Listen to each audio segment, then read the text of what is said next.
Hello, I'm Rosalyn Bronstein for the Palm Springs Public Library's Local History Project. Today is February 11th, 1987, and I'm with Carolyn Summers, a long-time Palm Springs resident. Right. So excited about doing this interview with you. It's my pleasure. It's fun. I wanted to start out talking about your grandmother because you said that that's how you ended up in Palm Springs. That's right, honey. She came to Palm Springs about 1920 and built the house that she called Twin Palms, which is now called Ingleside Inn. And it was one of the first large homes built in Palm Springs at that time. And she had as a contractor, as a builder, Alvy Hicks, who later became my father-in-law.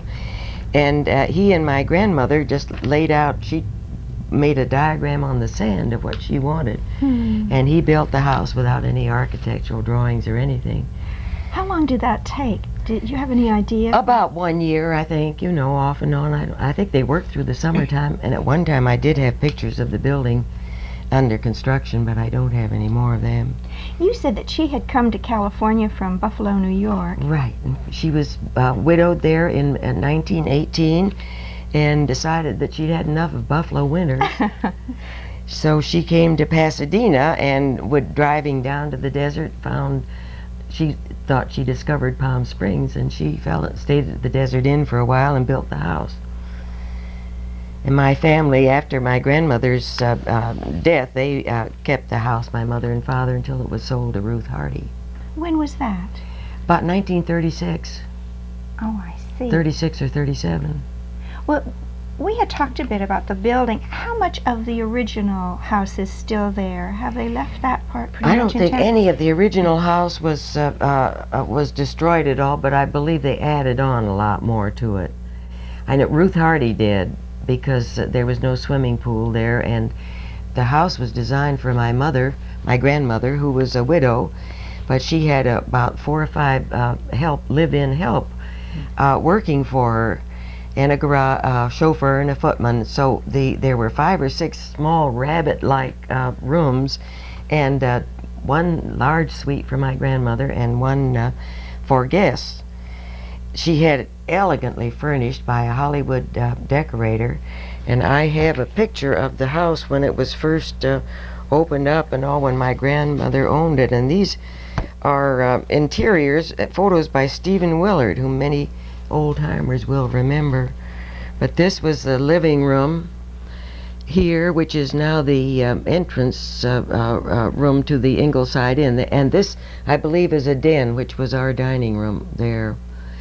These furnishings came from France and Italy and really all around the world, and some of the doors and beautiful furnishings were left here. My family didn't want it, and they sold it furnished. So a great many things are in the interiors are the same as they were way back in 1936. But they did add on, I'm sure that Melvin has added on new rooms. They had to have more rooms for guests, of course. Did she have guests, your grandmother, did she have guest rooms too? Did she entertain She had one people?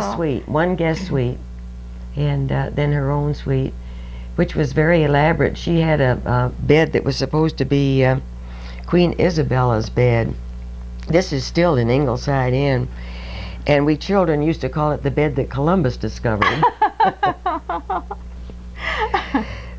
She had a dressing room that was all carpeted with a upholstered chair for the John and a Pope's bell pull that you flushed the toilet with. She had a marble bathtub with gold lion's head that the water came out of, and that marble plaque is now used on the desk of the entrance to Ingleside Inn, where people check in. Oh, what fun. It's funny. It's full of nostalgia. When I go back there, of course, to see all of these things, but I'm glad they're being enjoyed.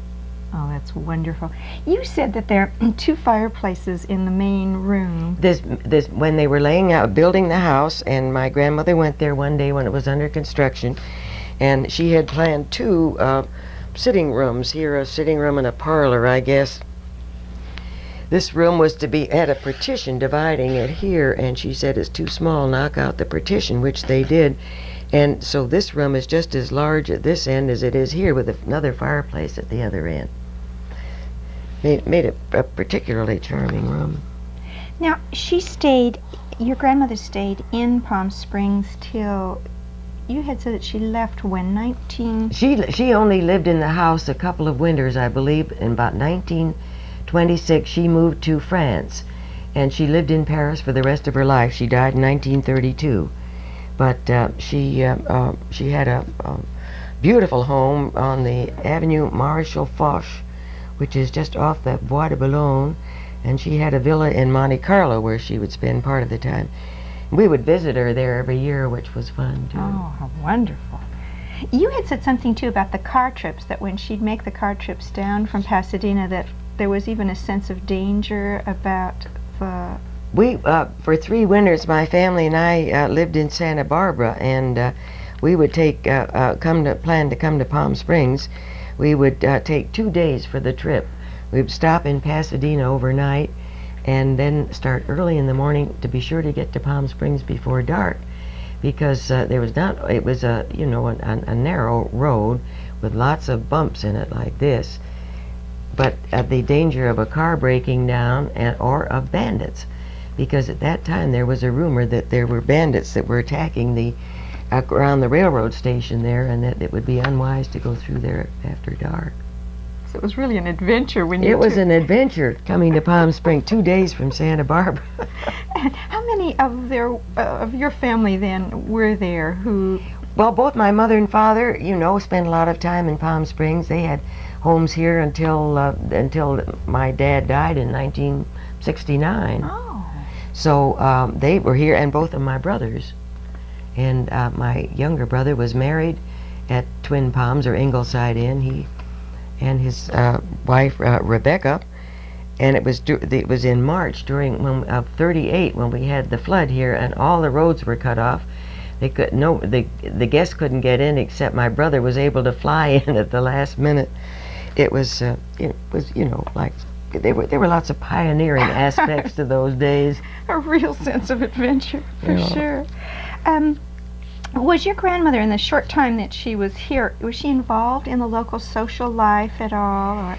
Well, the few months and all that she was here, and she did entertain infrequently, I think, for the local people. She'd made friends with a lot of the real pioneers, the Lickens and the Hicks and the Willards, and I'm not sure whether the O'Donnells were here at that time, but I remember my grandmother had a formal tea, invited all of the friends that she met in Palm Springs, and there was a lot of hustle and bustle about that because not all of them had hats, and they had an idea that my grandmother life was so formal that they should wear a hat to a tea, so they took turns going to the tea party and changed hats. And they took the 2 or 3 hats they had and then took them back, and the next contingent went in. And one other story they tell of my grandmother was that and she was a good sport, but she had lived in a very elegant, formal life in metropolitan areas up until she came here. And one day she got in her town car with a chauffeur and footman, which always went with her, and drove down to Lecken's store, the only store in town. And she had a list of things which included fly swatter and a dustpan. And I remember the story that Edith Licken told. She said, "We told your grandmother we never use a dustpan. We sweep the dust outside the door, and we don't use fly swatters. We just shoo them out the door." So there were a great many changes at that time. Well, when you came to Palm Springs, you came then to visit your grandmother. We came in about 1920. We came down one Easter vacation, I think, and stayed at Sunshine Court, which was operated by the Hendersons. Oh, yes. And was that one of the times that you'd been in Santa Barbara, or how did you get here from the east then? Well, I was born and grew up in Buffalo, but for 3 years when I was a child, we spent the winters in Santa Barbara. And then after that, went back and lived in Buffalo through high school. And so I'm kind of interested in your first recollections of Palm Springs when you came here. I just adored it. I made up my mind that after the first day or so that I would spend here, that I wanted to live here the rest of my life. Oh. But it took me quite a few years until I was able to do that. But I do remember what life was like here then, because we rode horseback every day. We made many trips into the different canyons. I remember going up with an old cowboy and my mother and my brother into Chino Canyon and bathing in the hot springs up there. And there was no road up there at all. It was just a trail that we followed on horseback. The horses were brought to our front yard every morning, delivered by the cowboy from, I think it was Norman's stable. And he would tie them to the, the railing. And we would ride all day, and then in late afternoon when we were through riding, we'd put the reins around the pommel and slap the horse on the rump, and the horses would wend their own way back to the stable. About 5 every afternoon you could see horses coming from all around crossing. Palm Canyon was the only paved street. Indian Avenue, of course, was just a dirt road. It was very primitive. Fun. Go to the post office for our mail, and you meet everybody you know there once or twice a day. And where was the post office then? Where Licken's store was. It was in Licken's store, actually. The very first one. So it was a real meeting place then. You spoke to about a trip that you made with Miss Cornelia White. Yes, that was fun. That was when I was 9 or 10 years old, and my mother wanted to go up to Garner Valley with Miss Cornelia and Dr. White, who were close friends of my mother's. And so she wanted me to go along with her, which I did. We went up through Hemet and up the old winding road, over the old Jackrabbit Trail, and up through Hemet to Garner Valley, where the Bunkers had a cabin, Zadie Bunker and her family. And we spent the night there. It was just an outing, but woke up in the morning and there was snow all over the ground, about a foot of snow. And the road was closed, and there was no Palms to Pines road then, but it was being built by a prison gang from Riverside County. So after a few hours, they were hustled up there to open the road back to Hemet, so we could get down that way. It was fun. Do you remember very much about Miss White or Dr. White? Yes, I can see them both vividly and all. I remember them. They were real characters. I remember going for tea in that little house that they lived, which is now moved onto the village green, but used to be right across from on Talkwitz, the corner of Talkwitz and Indian Avenue. And on the other corner were the Indian Baths, where the Spa Hotel is now. Oh, yes. And that was, my mother loved hot water and Turkish baths and all, and I wasn't that fond of it, but I went there with her once. It was divided into 4 or 5 partitions, the baths, with just shoulder-high partitions. And my mother always went in the hottest pool of all, because you got the original mineral water there, not the runoff from any of the other baths.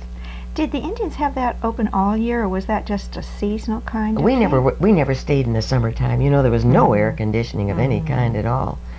So we would always, I don't know whether they kept it open I don't think they had anybody here in the summertime. No, I bet they anybody but other Indians. I wondered too about who your friends were growing up here, coming each winter, and when you rode, did you meet some of the local children? Yes, those years when I was 9 or 10 years old, the Hicks family, Harold and I, used to go horseback riding together, and my brother Dick played cowboys and Indians with Milton. Oh. And let's see, Louise Roberson was here at that time. But these were brief vacations during those years, and it wasn't until 1933 that I moved here after I married Harold. Oh, I see. So that when you came, were some of the kids in school actually during that winter time, or was it usually a holiday kind of time that you came? It was holiday time when I came and all, but I do remember one occasion when I was here. I guess we were here at Christmas time, and they asked me to take care of a Sunday school class at the little church, which was right at the corner of Amato Road and Palm Canyon, the only church in town. Well, I guess there was an Indian Catholic church on the Indian reservation. So I'd never conducted a Sunday school class before, but I thought this is a cinch, and we did the reading and all with about 30 children in there, and then they wanted to sing, so I didn't know any hymns. I was raised a Unitarian, but but I thought Home on the Range would be appropriate. So they thought that was wonderful, and they all joined in singing that. And some of the parents took that inopportune moment to come and visit the class. Came in, I think they were shocked. They thought it was pretty inappropriate for Sunday school, but I thought it fitted the desert. I thought it was pretty courageous for someone that young to take on a Sunday school class. So when your whole recollection then of those youthful days were just really of happy times. Oh, very, very happy, yeah. I loved it. Mm-hmm. And this wonderful freedom that you had then of being out all day, being able to ride. And after Buffalo, New York, I can tell you, it was heaven. I wanted to talk a little bit about the time then after 1933. Where were you and Harold married? We were married in Buffalo, New York, and drove out to Palm Springs. We were married in July, and drove briefly to Palm Springs and then up to Idlewild for the summer, and then back to Palm Springs where Harold was in real estate. He was working in the real estate office here. And where did you live first? The first place we lived was an apartment above the El Paseo building. Oh, yes. And on Tamarisk, the corner of Tamarisk. And right away we began building houses on spec, which was what Harold's mother and father, Alvy and Tess Hicks, had done. I think Alvy and Tess built 13 houses, moving into each one until they had a chance to sell it, which sometimes happened within a month. Mm. So Harold and I started in doing the same thing, and the first house we built was at the north end, or the south end of Las Palmas, and was the first house in Las Palmas tract. Mm-hmm. And we were only there 1 month when the Spencer Kellogg and his wife from Buffalo, New York, oddly enough, were visiting Palm Springs and fell in love with the house and bought it. So when we had to move out in a hurry without another place to go, we went back to Twin Palms and lived in the helps quarters there, the garage area of the house, with when our children were starting to come on at that time, and we spent several months every winter there in between building homes. And we built 2 other homes and that sold the other 2 and lived in the third one. Oh. And so that was also in Las Palmas? It was all in Las Palmas. Mm-hmm. When you were first married and you came here, what kind of life was there for young marrieds? You obviously were working hard, building houses and... Yes, right. But it was the friends, the close friends that I remember at that time were some of the really original old-timers. There were the Sally and Culver Nichols, Charlotte and Al Gardner, Phil and Dorothy Boyd, Rosalyn and Francis Crocker. Charlie and Virginia Farrell were good friends. Most of these people had children that were born about the time that mine were born, and so our children grew up together, and we had a great deal in common. It was fun. We had, there was a field club, and one thing I remember with particular pleasure was that there were sulky races at what is now the polo grounds out there called the Oldfield Club. And they were professional races with the regular sulky drivers, but every Sunday for a couple of months they would ask the local women, if they wanted to race the sulkies, which 3 or 4 of us did. Norma Oliver, Rosalie Crocker, Alda Roberson, and I raced these professional horses, and believe me, it was exciting. I have a clipping from the one from the old Limelight paper here, and another one. I don't know whether they show up, will they? And of me driving the sulky, and the winner was Carolyn Hicks, who broke the speed record for women on the track. That was exciting. I'd ridden horseback all my life, but sitting in that little cart right in back of the horse's hoofs and the tail flying in your face was something else again. I'll bet it was. The back of this picture has a letter to Miss Priscilla Chafee, editor of the Limelight, 1936 on it. She was really fun. quite a character, She, too. yeah, the Chafees were good friends, and she was really a character, that's right. Yeah. And how often did the Limelight come out? The Limelight come out then? Was it a weekly paper? I think it came out once a week. Yeah, I'm almost sure it did. Priscilla and John Chafee, put that out by themselves. Priscilla did all of the writing, and say she was a character. She was an amazing woman. She was full of vim and vigor, and she was distinctive for her costume, which she was a rather short and heavy woman, but she wore wide Indian silver concho belts and full, colorful skirts, and she was always full of verve and life and vigor. She told one story on herself that they were living in, I think it was Las Palmeras Court, and renting out some bungalows and rooms, apartments there. And people would bring their checks to her. Some of these were movie people that stayed with her, would bring their checks, and she'd throw them on the desk. One day, John Chafee said to her, "You've got to clear up that desk. I can't stand this anymore." Priscilla wasn't the best housekeeper in the world. So Priscilla just took, when he left, she dumped everything into the fireplace, including all of the rental checks. So much for good housekeeping. So much for good housekeeping. Oh, it was. When you were talking about, these couples that you knew and were friendly with, what were some of the things that you did for recreation with the couples? There weren't lots of things to do in town then. No, there really weren't. There were weekly movies, and I think about monthly dances at the Francis Stevens School. And Earl Strebe would show movies there every Saturday night in the auditorium of the Francis Stevens School, which was fun. But otherwise, there were just parties and dates. Let's see, there were several. Of course, we were too young to be allowed in the Dunes Gambling Club officially, but every now and then we would go with our parents. And Al Wertheimer would be very strict that nobody would lose. None of the locals would lose more than $20. He said, if you can afford to come here and lose $20, okay, but once you've lost that, you don't bet anymore. Of course, it was illegal and all, and he was, operating out of Cathedral City there. But those things were fun. There were, let's see, parties, private parties, Mm-hmm. We went to Louise Roberson, Fritz Chapman, who was a nephew of Hobe and Isabel Garlick, who owned the old Oasis Hotel, and he used to date Louise Roberson and double date with Harold and me. So we made our own fun picnics, a lot of moonlight rides and picnics. When we all belonged to the Desert Riders, I guess really charter members of that.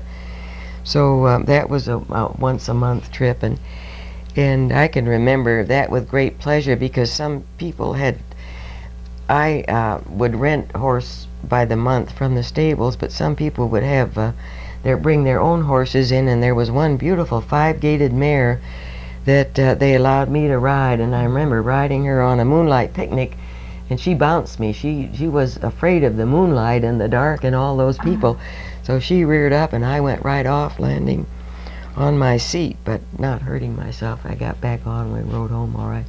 But riding a 5-gaited mare on the desert was something. Mm-hmm. An English saddle, of course.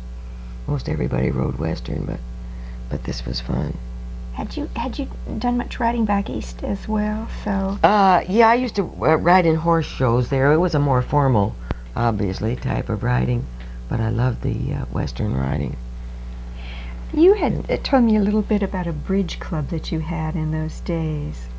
Yes, about the friends, the Wisteria Club. Sally Nichols, who was very humorous, wonderful woman. Rosalie Crocker, Millie Guthrie, Charlotte Gardner, who became Charlotte Watson later on, and I had 5, a bridge club that met once a month at one house or the other, and somebody would prepare lunch, and we always had one extra in case one had a sick child at home, which they usually did. And we had lunch and played bridge and had a lot of fun. And I think some of those friends and all kept on through the years. We didn't have time to play bridge anymore.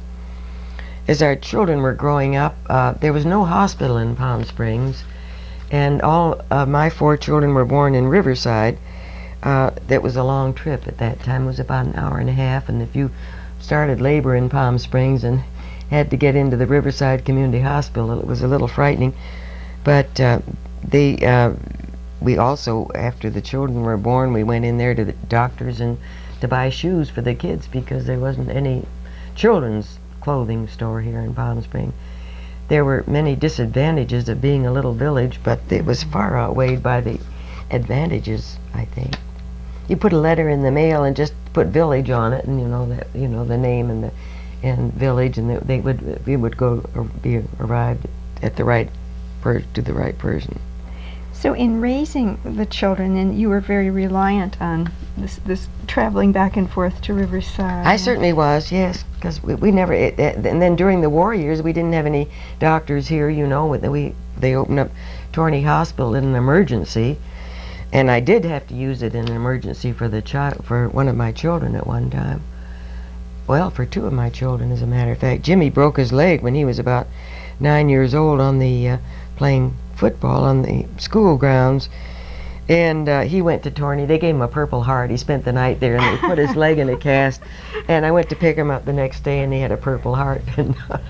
Because Torney was actually El Mirador Hotel, wasn't it? Right. They had converted that to the hospital. And in terms of, you said at school, so did your children actually go to Francis Stevens School? Yes, yes, they went to all the local schools, Francis Stevens and Catherine Finchy, and then the high school. I don't think we had the junior high then. I don't remember. No, I think high school was 4 years, so I believe they went right from Catherine Finchy to high school. So they all went. All four of mine went to school here. In 1938, you had said something about the flood, that the children were at school that day. They were in Francis Stevens School, Jimmy and Gail, my two oldest. And this was before the flood control had been put in for Tochiva, Dry Falls and Tochiva and all. And in a heavy rain, which we had there in March of '38, the water would just course down and come across Palm Canyon, just where Francis Stevens School is now, and right through the front gate and across the whole thing. The water was running about 3 feet deep, and the teachers called all the parents and asked them to come and get their children out because they couldn't evacuate all of them by themselves. So I remember going in there and wading in through 3 feet of water and carrying Gail out on my shoulders and Harold carrying Jimmy out. I got them, but they were we had no gas, no electricity, and all the roads on both sides, all 4 sides of town, 3 sides were cut off. I cooked over wood over the fireplace. Cooked leg of lamb. I remember it. I don't think I ever cooked a leg of lamb that tasted as good as that one. Cooked over the fireplace. But my younger daughter Jeannie had all kinds of allergies, and she had croup or something at that time, and she was in a crib, and without any electricity we didn't have an inhaler except a little one that worked with an alcohol lamp. I had that, and I had a woman in watching Jeannie while I was rescuing the other children, and this woman set the sheets on fire over the bed. Of course, fortunately she got the fire out before it did any damage, because the fire department couldn't have gotten there if we could have called them. But anyway, those were pioneer days. They were fun. Flood of '38 is one that must have really been memorable, though. You remember, these things, you never forget. They are fun. Well, you said that your family pretty much left in the summer then. Yes. That over the years, did you had mentioned Idlewild. Is that where you usually went? That's where Harold and I went with the children for several summers, and then for some summers up to Cherry Valley, where we had a ranch up there. We rented a ranch that had fruit trees on it, and the summers were pretty much spent canning peaches and cherries, nectarines, apricots, and all of that, which was fun. In 1938, that was also the year of incorporation in Palm Springs, and I wondered if you had any memories of that in terms of were most people really enthusiastic about it. And I remember the people I was associated with were very enthusiastic about it. Alvy Hicks, my father-in-law at that time, thought that he said, if we can get this town incorporated, we'll never have another problem. He said that will just solve everything. And little did he know, he didn't live long enough to find out the problems that go on interminably. But I imagine there must have been people that were opposed to it for possibly reasons of taxes or something. But all I heard was, we've got to incorporate this town. And Albie was on the first city council, and along with Bacon L. Clifton, whose wife was a very close friend of mine, Kathy Clifton. And of course Phil Boyd was the first mayor. And he and Dorothy Boyd were, and still are, very good friends of ours. So it was, did it change the town very much then, or just it was a matter of sort of a community effort that... It didn't change my feeling of the town any at all, you know. I think it probably brought improvements, you know. I think we had to have incorporation, we had to have hopefully some control against growth, you know, and I don't think we have that anymore. And we're incorporated. But that's a personal feeling. I think we're going far too fast now, 1987. I wanted to talk a bit about welfare and friendly aid, because I know you were an active member. When did that start? Well, the Welfare and Friendly Aid was originally a committee of caring women in the old days prior to 1930. And they would, family, an indigent family would become marooned in Palm Springs or end up here, and they would provide them with food and clothing and a place to stay. And finally, in 1941, Mrs. Thomas O'Donnell was president of the Women's Club, and she asked me to be chairman of a newly formed, I'll read part of this because I wrote it up for the Historical Society, of a newly formed section of the Welfare and Friendly Aid. With the financial support of Tom O'Donnell, we acquired land and built a health center on East Amato Road. A public health nurse was employed by the Riverside County to conduct the clinics there. These clinics were, let's see, I have somewhere here on this sheet. I think this is pretty interesting to go on record.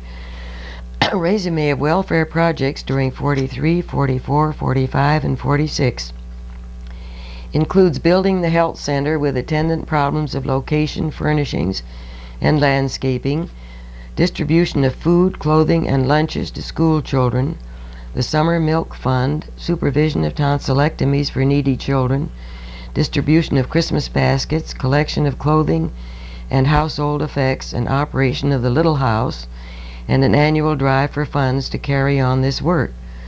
And I remember the first year that I was president of this Welfare and Friendly Aid, our budget for the whole year was $3,000. After at the health center, child health clinics were held each month, also prenatal clinics, a VD clinic each week, Indian medical service 2 times a month, a dental clinic and diagnostic chest clinics 4 times a year. A home nursing class was established and also a blood bank for use in civilian emergencies. Separate fundraising drives were held to purchase an autoclave and an X-ray mobile unit for the health center and to build an addition there for the Little House. And then in 1946, on recommendation of the youth guidance committees and police departments and teachers and school officials, plans for a youth center materialized with a donation of $20,000 from Mr. and Mrs. E.W.A. Peak. The Welfare and Friendly Aid Association raised $7,500 for a lot on Bellardo Road, and an additional $10,000 to complete the building was acquired through the kindness of Earl C. Anthony. Palm Springs Youth Center opened in 1947. We all worked on that, various committees. We were appointed as a city group. We became a separate tax-exempt organization, separate from the Women's Club. And some of the women who were presidents during that time, men and women, from 41 to 49, besides me. I started it. We're Kathy Clifton Bryant, Norma Oliver, Evelyn Purcell, Helen Staley, Barbara Hinkle, I forget her married name now, Mary Jane Hicks, Ida Hotchkiss, Barbara Kaufman Burns, August Ketman, and Paul Summers. They all assumed the presidency at one time or another during those years. I was interested that you said there was an Indian service too. So that you were serving Took care of the Indian families. here because I think in those days, in the early 40s and the 30s, most of the Indians who lived here really probably depended on these health services. I'm sure they did. I'm sure they didn't have, any the ability to go to a doctor or pay for help for their. Would you talk a little bit about Little House, because that was such a fixture in Palm Springs for so many years? It was for years. Well, it was a grab bag, a collection of used clothing and household effects that we would have a drive for, the Welfare and Friendly Aid. And it was a little house in back of the health center on Amato Road. It would be east Amato Road, which was on the Indian reservation. And various volunteers would staff the house. It would be open certain hours a day, and we would have streams of people coming there to purchase for very little, 25 cents for a dress or something, the clothing and household goods we had. It's like all of these other Angel View and everything else we have here now, but it was the first one of that nature. And these clothes and the household goods were just gathered by local people? By local people. So it was a contribution. We would telephone different people and find out if they had anything we could pick up, You mentioned Mrs. Thomas O'Donnell, too, that she was really instrumental. Did they live in town pretty much permanently then, the O'Donnells? They built the house up on the hill, which is right above the Desert Museum, in 1926. And Mr. O'Donnell, Tom O'Donnell, built the golf course for the use of his friends and all. It was a private club. It was they were very philanthropic people. He'd made a lot of money in oil in Oklahoma, and they were of great assistance. They were always people I would visit every year to raise part of our budget, of our $3,000 budget, and they were very generous to us. They were also very good friends of my mother and father, who used to spend a lot of time with them. We talked a little bit about the hospital, that there was no hospital in Palm Springs until the Army came in and created Torney. And then the community hospital, how did that hospital board come to be? That history is a little vague in my mind, but I was on that community hospital board for years. It was, at the end of the war, the community hospital was able to take over the Torney facilities as a community hospital, and operated that as per se for several years until the Desert Hospital District was formed, and then money was available for building the Desert Hospital. The original building had 30 beds in it, and I was appointed to that first Desert Hospital District Board, was the first woman and the only woman for a long time to be on that board. But I only served for a few years then. And who were the doctors that you remember as first being in Palm Springs? Well, there was the first doctors that came immediately following the war were Dr. Jim Oliver and Al Staley and Hugh Stevens. And Oliver and Staley opened the clinic, the medical clinic up on the corner of Sunrise and Vista Chino. And let's see, another doctor that came at that time was Bill Elliott, the Elliott family. And there was a Dr. Henry Reed who was here and had his own private clinic at that time. These were the first doctors that I remember. Hugh Stevens was Sally Nichols' cousin, wasn't Hugh he? Stevens was a cousin of Sally Nichols, right? It was about this time, around 52, when I became interested in Jungian psychology. I knew this was going to be a question coming up. Right, Yeah. because we've talked about this before, but I very much want to hear about I'm this. thinking and- because it just chronologically, it was in Yes. 1952 when I went to Zurich for 3 months, and Sally and Culver were living over there at the time. Had spent 2 years there, studying at the Jung Institute, and I went over and audited classes every day and had a marvelous time. I adored it, and became very interested in Jungian psychology. And it was then that I started to paint. A lot of Jung's theories and all had to do with active imagination and study of dreams and painting your dreams. And I think the first paintings I ever did were probably of my dreams, and I found that that was what I wanted to do, and I started and kept on with it ever since.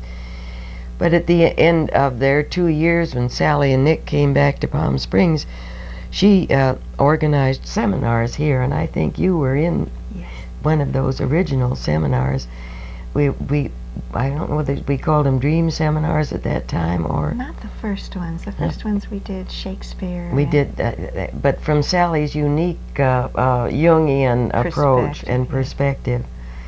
And we did King Lear, I remember, and Hamlet. As You Like It, did we do As Yes, You Like It? yes.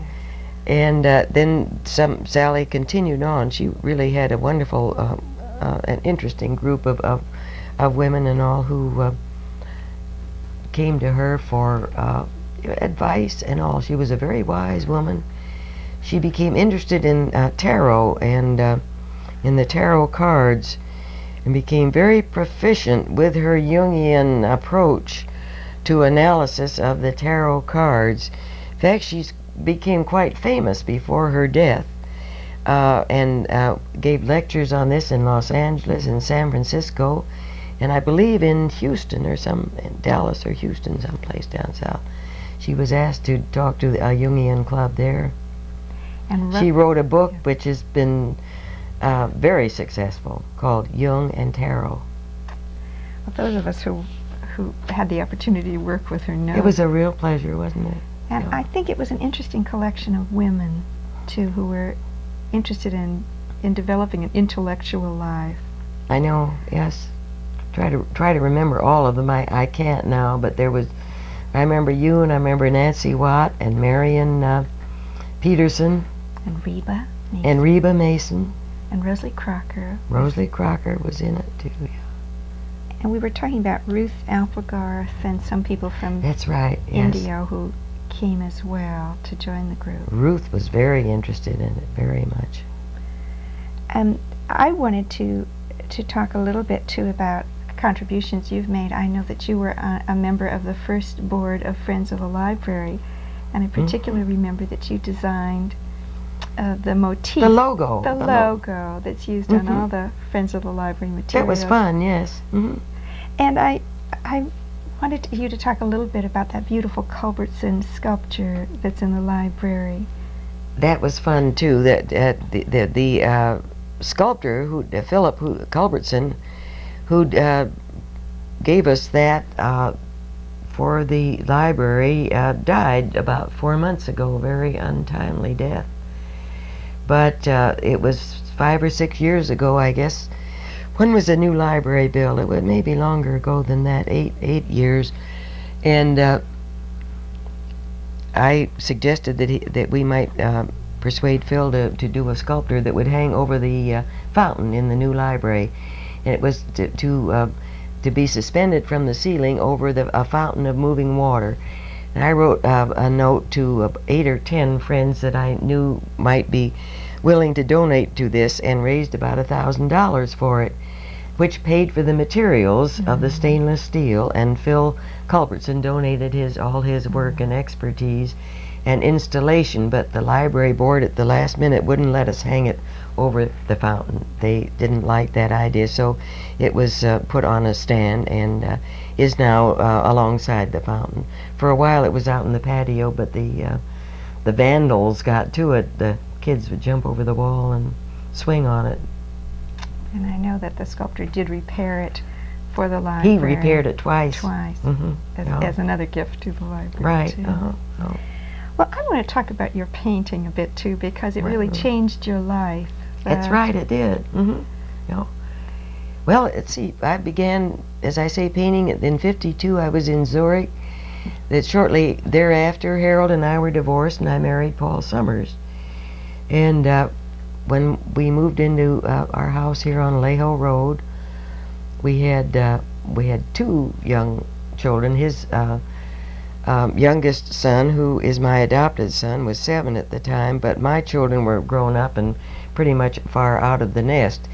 And so I had time to devote to painting, and I really started in painting then. I am pretty much self-taught, but every time I had an opportunity to take a class here in Palm Springs or the desert area, I would welcome it. I worked under Goldie Harding, who lived in Palm Desert, who a friend of yours, Chris Raines, also knew her, and Chris Raines and I worked together and did some murals for the Riviera Hotel, and also for El Dorado Country Club. And little by little I became more and more immersed in painting. I worked with OEL Graves, and in the summertime would take courses at Oakland College of Arts and Crafts, where we spent one summer. But I just continued painting and became interested in the Pacific Art Association, which is a branch of the Desert Museum, and have been active in that ever since. And you still have a schedule where you paint just about every day? Oh, I do. I keep studio hours practically every day for 4 or 5 hours. Could we see some of the results of your Oh, work? I'd be happy to show you. We'd be happy to. Is easier. Roses. It's done kind of decorative painting. Usually I work in more abstract style, but after it had been exhibited last year, I brought it home and added the 8th rose on the table. So it is 8 roses now. A lot of this work is done with a palette knife, silver background, and a lot of the flowers.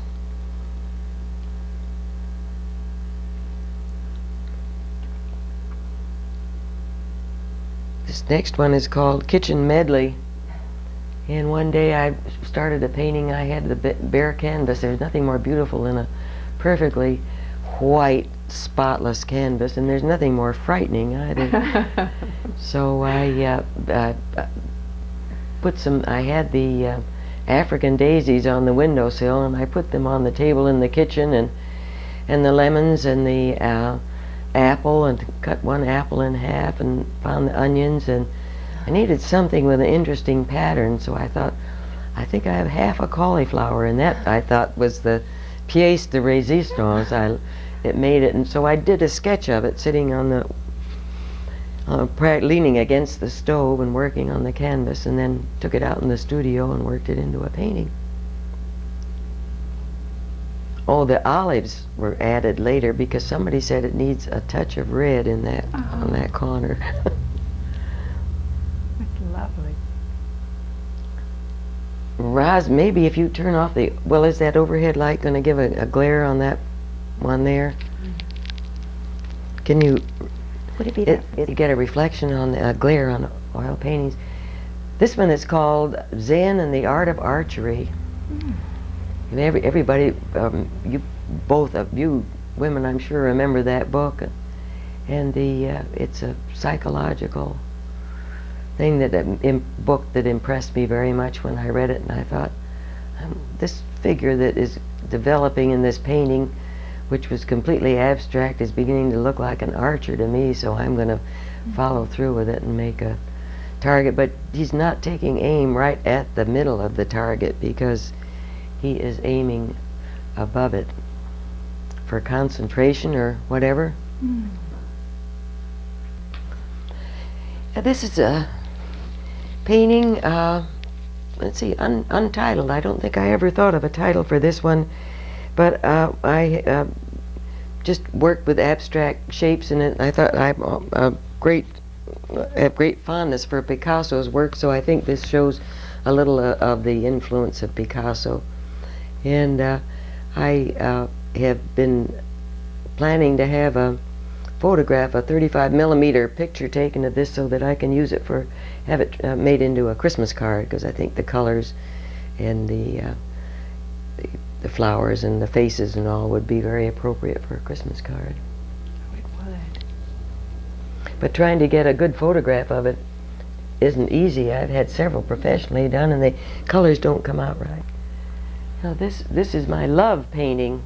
About the same time that what was his name, Robert Indiana, designed that love logo that has been used so much. I was working with an abstract painting and began to these 4 letters began to come out, so I worked and worked on it to make it come out, and it has been a very successful painting.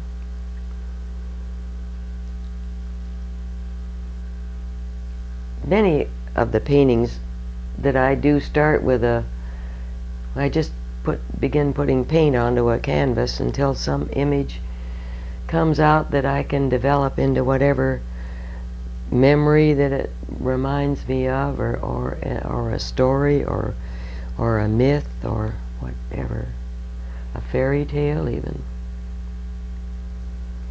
You had said to me that you've really always been interested in art, but it took the Jungian experience to really... I took art, at college, some course of art, but through all those early years, I never had time, with all the children. So it's wonderful, and I think it's so wonderful that we get a little bit of the scope of your work just right here in your living room. I'm delighted. I'm delighted to have you see it. Thank you so much, Carolyn. This has really Thank been a you. delight. Thank you for coming. It's been my pleasure.